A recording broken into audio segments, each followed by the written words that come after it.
নমস্কাৰ প্ৰতিটি দৰ্শকসকলক পুনৰ এবাৰ স্বাগতম জনাইছোঁ। এটা ডিভাইচ আজি আপোনালোকক প্ৰথমে দেখুৱাই ল'বলৈ লৈছোঁ।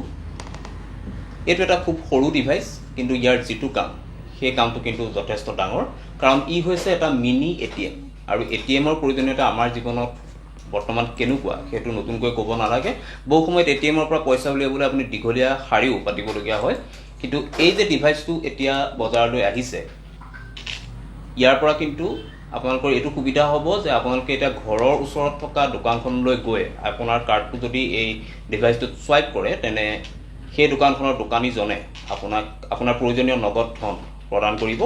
আৰু ব্যৱসায়ীসকলকো মই এইটো কথা ক'ব খুজিছোঁ যে যদি আপোনালোকে এই ডিভাইচটো আপোনালোকৰ দোকানত ৰাখে আৰু গ্ৰাহকসকলক এটিএম সেৱা প্ৰদান কৰে, সেই সেৱাৰ বিনিময়ত আপোনালোকেও খুব এটা সুন্দৰ উপাৰ্জন কৰিবলৈ সক্ষম হ'ব। এই ডিভাইচটোৰ বিষয়ে বিতংভাৱে কিছু কথা পাতিম, আমাৰ এই অনুষ্ঠান চাই থাকক।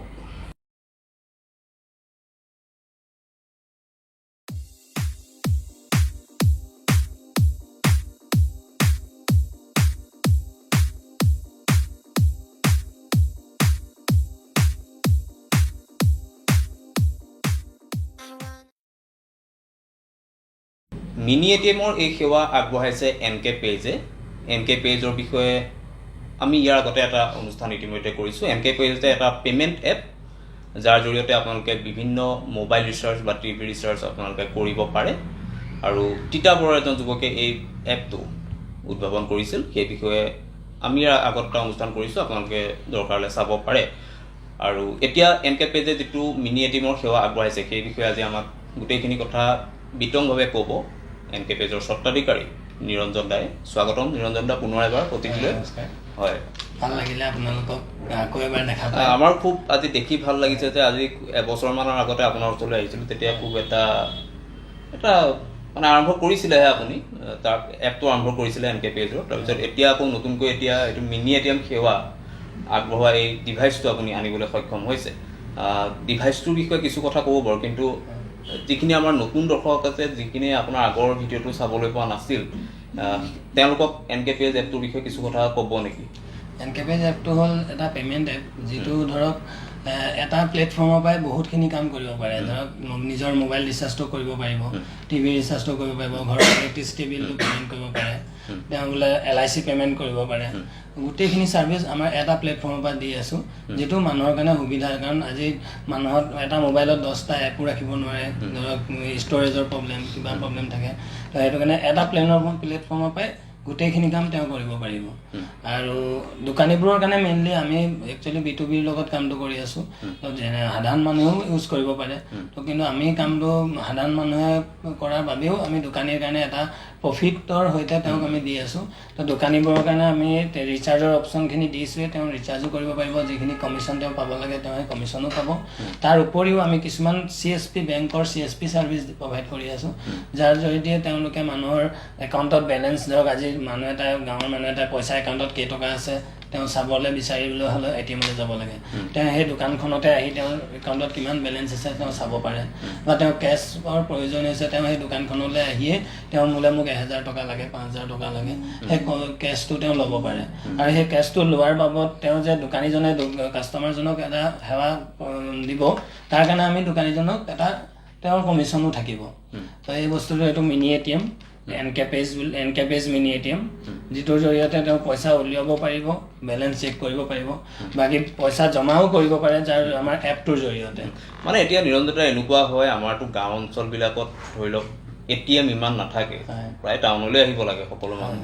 কিন্তু আজিকালি ATM কাৰ্ড কিন্তু প্ৰায়বিলাক মানুহৰ হাততে থাকে, কাৰণ বেংক একাউণ্ট প্ৰায় সকলো মানুহৰে আছে। গতিকে এই ক্ষেত্ৰত আপোনাৰ যিটো এইটো ডিভাইচ মিনি এটিএমটোৱে কেনেকৈ সহায় কৰিব বাৰু সেই গাঁও অঞ্চলৰ মানুহখিনি? মেইনলি সেইটো দোকানীয়ে ল'ব লাগিব গাঁৱৰ।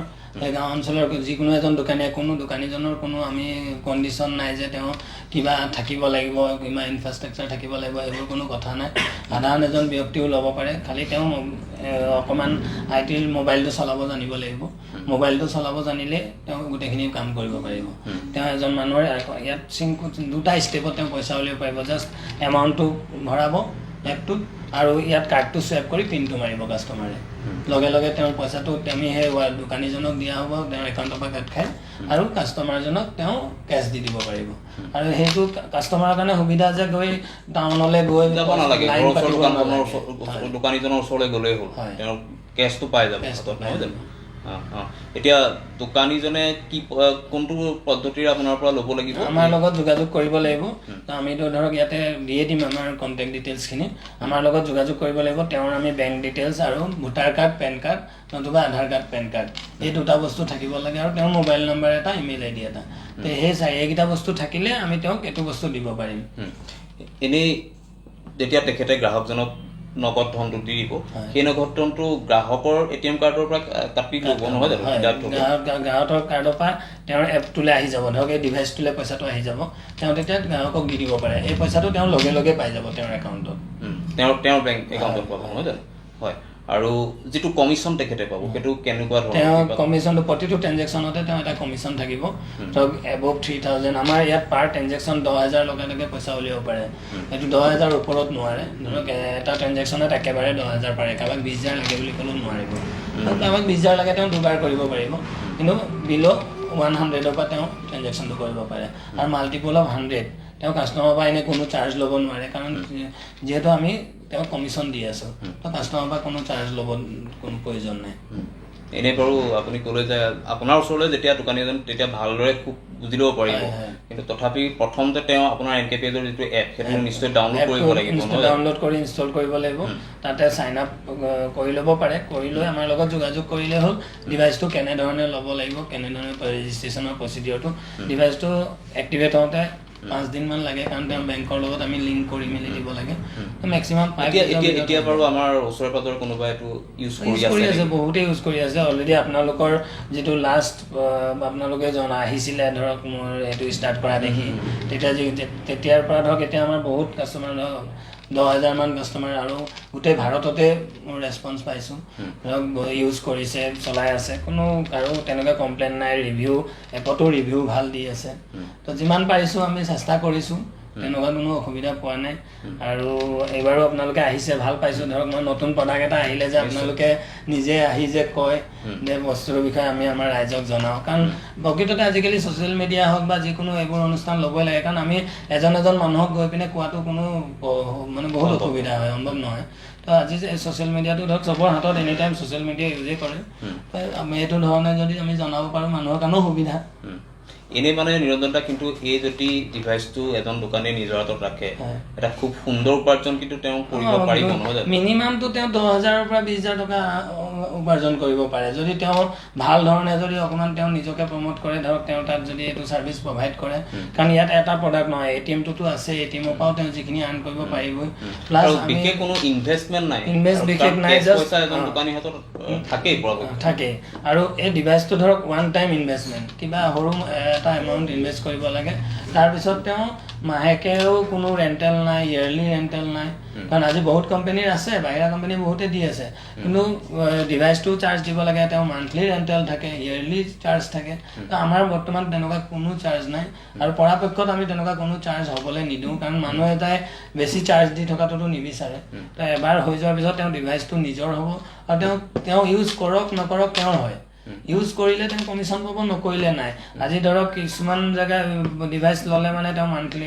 একাউণ্ট মেইনটেনেঞ্চ কৰিব লাগে ইয়াৰলি হেৰি কৰিব লাগে বহুত কথা থাকে আমাৰটোত কোনো কণ্ডিশ্যন নাই তো সেইকাৰণে কি হয় গাঁৱৰ দোকানীবোৰৰ কাৰণে কম পইচাত তেওঁ ব্যৱসায় এটা কৰিব পৰা এটা সুবিধা আছে এতিয়া নিৰঞ্জনতা এনেই যোৰহাট বা তিতাবৰত যিসকল দোকানী বিচাৰে তেওঁলোকতো আপোনাৰ ওচৰলৈ আহিব পাৰিব পাৰিব কিন্তু যদি অসমৰ আন ঠাইৰ অলৰেডি আমাৰ বাহিৰৰ এতিয়া মণিপুৰ হওক নাগালেণ্ড হওক আপোনাৰ ইয়ালৈ তেওঁ ৰেজিষ্ট্ৰেশ্যন কৰিলে আৰু আমাৰ কোম্পানীৰ একাউণ্ট ডিটেইলছত তেওঁ পে'মেণ্ট কৰি দিয়ে লগে লগে তেওঁৰ এড্ৰেছ ডকুমেণ্টছ আমাক পঠিয়াই দিয়ে আমি ডিভাইচটো বাই পষ্টত পঠিয়াই দিওঁ আৰু তেওঁ যোৱা মানে ডিভাইচটো এক্টিভেট হৈ যায় তেওঁ লগে লগে ইউজো কৰিব পাৰে য'তেই নহওক আমি ডিভাইচ কোৰিয়াৰ ফেচিলিটিটো আছে, কোৰিয়াৰ কোনো চাৰ্জ নাই, আমি ঘৰৰ এড্ৰেছত তেওঁক 5 ডেজৰ ভিতৰত ঘৰত আমি ডেলিভাৰী ব্যৱস্থা কৰি দিছোঁ। মুঠতে প্ৰথম কথা হৈছে গুগল পে'ৰ পৰা আপোনাৰ প্লে ষ্ট'ৰৰ পৰা এপটো NKPAYS বুলি চাৰ্চ কৰিলে এটাই এপ্লিকেশ্যন আছে, চাৰ্চ কৰি তেওঁ চাইন আপ কৰি ল'লে হ'ল। চাইন আপ কৰি লোৱাৰ পিছতে এজ এ সাধাৰণ মানুহ এজনেও ইউজ কৰিব পাৰে, দোকানী এজনেও ইউজ কৰিব পাৰে। দোকানী এজনে ইউজ কৰিবৰ কাৰণে ধৰক কিছুমান ছাৰ্ভিচ আমি এক্টিভেট কৰি নিদিওঁ, সাধাৰণ মানুহবোৰে ইউজ কৰিব নোৱাৰে কিছুমান ছাৰ্ভিচ। ধৰক আজি মাইক্ৰ' ATM ছাৰ্ভিচটো সাধাৰণ মানুহে ইউজ কৰিব নোৱাৰে, কাৰণ আমি এই দোকানীজনৰ দোকানৰ ফটোৰ সৈতে আমি তেওঁ লওঁ যে তেওঁ দোকানী প্ৰকৃততে হয় নে নহয়, সেইটো আমি ভেৰিফিকেশ্যন কৰাৰ পিছতহে তেওঁৰ দুটামান ছাৰ্ভিচ আমি পিছত এক্টিভেট কৰি দিওঁ। ইয়াত এতিয়া আমাৰ আছে recharge, mobile recharge, DTH recharge, postpaid bill, electricity bill, পানীৰ বিল, গেছৰ বিল পে'মেণ্ট, আৰু আপোনাৰ LIC ইঞ্চুৰেঞ্চ যিমানখিনি আছে পে'মেণ্ট কৰিব পাৰিব। তাৰপিছত আমাৰ মাইক্ৰ' ATMটো আছে, লগতে আধাৰ এনেবল পে'মেণ্ট ছিষ্টেম বুলি এটা আছে, যিটো এতিয়া অসমত আধাৰটো আহি আছে। ধৰক কাৰোবাৰ ATM নাই আৰু এটা ডিভাইচ আছে, সেই ডিভাইচটো লৈ ধৰক ফিংগাৰ প্ৰিণ্ট ডিভাইচ, তেওঁ নিজৰ ফিংগাৰ দি পইচা উলিয়াব পাৰে, কোনো ATMও নালাগে। যদি বেংকৰ লগত লিংক থাকে, এই ডিভাইচটো যদি তেওঁ লগে লয় দোকানীজনৰ ওচৰত ডিভাইচটো থাকে, কাষ্টমাৰে অকল ফিংগাৰ প্ৰিণ্ট লগাব, পইচা ল'ব পাৰিব, যিটো অলৰেডি অসমৰ বাহিৰত চলি আছে। কাৰণ আজি অসমৰ বাহিৰত ATMও ইউজ নকৰে বিশেষকৈ। দোকানীজনৰ ওচৰলৈ যায়, নিজৰ কোন বেংকত পইচা আছে আধাৰ নাম্বাৰটো দিয়ে, তেওঁ ফিংগাৰ প্ৰিণ্ট স্কেন কৰে, পইচা লয়। আৰু ছেম কমিশ্যন, যিটো মেচিনৰ পৰা উলিয়ালে যিটো কমিশ্যন পায়, সেইটো পাওঁ সেইটো কমিশ্যন পাব। আৰু সেইটো আমাৰ অসমত হ'বলৈ গৈ আছে, বেছি দিন নাই। তো এই গোটেইকেইটা ছাৰ্ভিচ আছে। হয়, মই ভাবিছোঁ আমাৰ যিসকল ব্যৱসায়ী তেওঁলোক খুব ইণ্টাৰেষ্টেড হ'ব আপোনাৰ এই ডিভাইচটোক লৈ, কাৰণ তেওঁলোকৰ বিশেষ কোনো ইনভেষ্টমেণ্ট নাই, লগতে এটা তেওঁলোকে ATM সেৱা প্ৰভাইড কৰি আছে, যিটো অঞ্চলটোৰ মানুহখিনিৰ এটা সুবিধা হয়, লগতে আৰু মানুহখিনিক তেওঁলোকে কেছটো দিয়াৰ ওপৰত কিন্তু তেওঁলোকে ইনকামো এটা কৰিব পাৰে। গতিকে মই ব্যৱসায়ীসকলক অনুৰোধ জনাম, গুগল পে'ত গৈ পেলাই গুগল প্লে ষ্ট'ৰত গৈ পেলাই তেওঁলোকে NKPAYSৰ যিটো এপ আছে সেইটো প্ৰথমে ডাউনলোড কৰি লওক, আৰু বাকীখিনি যদি আপোনাৰ ওচৰত কিবা ভিজুৱেল আছে কেনেদৰে ডাউনলোড কৰিব লাগে নিশ্চয় দেখুৱাই দিম আমাৰ এই অনুষ্ঠানটোৰ পিছত। গতিকে নিৰঞ্জন দা, ভাল লাগিল, আপুনি আৰু এটা নতুন প্ৰডাক্ট আমালৈ আনিছে, আৰু আশা কৰিম যাতে নতুন নতুন এনে প্ৰডাক্ট আনি থাকে। আপোনালৈ শুভকামনা থাকিল আমাৰ। ইমানতে আজি আপোনাৰ পৰা বিদায় লৈছোঁ। নমস্কাৰ।